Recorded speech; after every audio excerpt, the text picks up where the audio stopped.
Oke, kali ini kita akan menyelam jauh, benar-benar jauh ke dasar Palung Jawa. Ini adalah sebuah tempat di mana mitos-mitos yang beredar di internet itu berhadapan langsung dengan kenyataan ilmiah yang ternyata jauh lebih gila. Jadi ceritanya kan berawal dari klaim-klaim heboh di internet. Katanya nih, di dasar sana, di kegelapan abadi, ada pilar-pilar yang potongannya presisi banget. Ada juga struktur-struktur raksasa yang, ya menurut akal sehat, harusnya sih nggak mungkin terbentuk secara alami. Nah, dari sinilah muncul pertanyaan yang bikin penasaran. Jangan-jangan ada peradaban yang hilang di sana. Semacam kota Atlantis, tapi versi Indonesia gitu. Tepat di lepas pantai kita. Oke, di bagian pertama ini, ayo kita bedah dulu klaim-klaim sensasional yang udah berhasil menangkap imajinasi banyak orang ini. Rumor ini bukan sekedar gosip loh ya, detailnya spesifik banget. Mulai dari pilar-pilar raksasa, anomali magnetik yang aneh, sampai katanya sistem navigasi kapal bisa tiba-tiba ngaco pas lewat di atasnya. Seolah-olah ada rahasia besar yang sengaja disembunyikan. Tapi, oke, sebelum imajinasi kita makin liar ke arah fiksi ilmiah, kita kenalan dulu sama raksasa yang sebenarnya, yang nyata. Dan percayalah, apa yang sebenarnya ada di sana itu jauh lebih dahsyat dari mitos manapun. Jadi gini, struktur raksasa itu, ya Palung Jawa itu sendiri, bukan kota kuno. Bayangin aja, ini kayak luka super besar di dasar bumi. Hasil tabrakan brutal antara dua lempeng tektonik yang geraknya super lambat, tapi tenaganya luar biasa. Terus sedalam apa sih palung ini?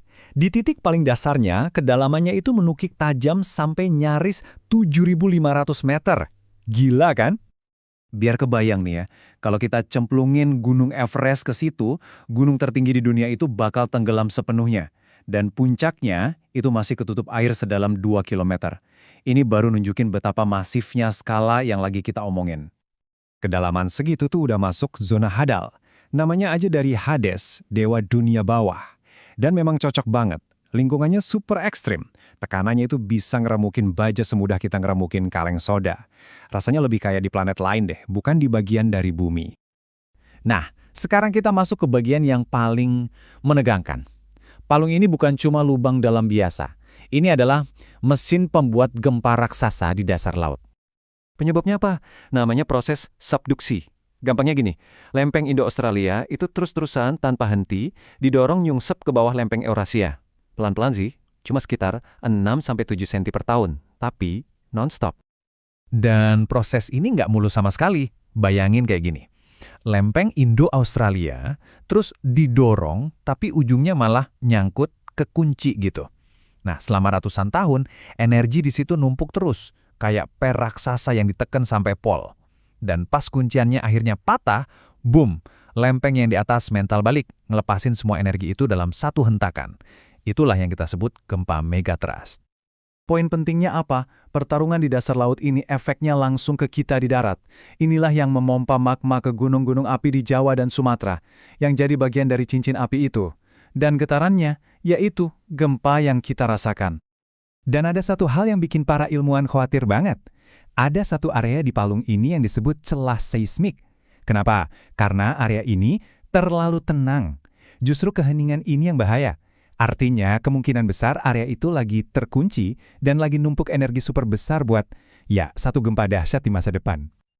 Oke, jadi kalau bukan kota kuno, terus apa dong yang ditemuin peneliti di dasar sana? Nah, ini dia.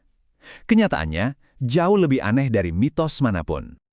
Jadi lupakan dulu soal kota kuno atau pilar-pilar misterius. Yang ditemuin sama ekspedisi BRIN dan Tiongkok di tahun 2024 itu jauh lebih keren. Bukan reruntuhan, tapi sebuah ekosistem yang hidup, penuh sama makhluk-makhluk yang bentuknya aneh banget. Makhluk-makhluk ini cara adaptasinya jenius banget. Badannya itu kebanyakan air, jadi tekanan dahsyat di sana nggak menghancurkan mereka. Terus makannya gimana? Ada yang nunggu salju laut, itu serpihan sisa-sisa makhluk hidup dari atas yang turun ke bawah. Ada juga yang makan bahan kimia langsung dari perut bumi. Benar-benar kehidupan tanpa butuh matahari sama sekali. Terus gimana nasib pilar-pilar geometris yang viral itu? Nah, setelah dicek pakai sonar canggih, ternyata itu bukan pilar buatan. Sama sekali bukan.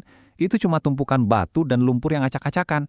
Hasil kerokan dari satu lempeng ke lempeng lain. Jadi, bukan arsitektur kuno, tapi lebih mirip puing-puing sisa pertempuran antar lempeng tektonik.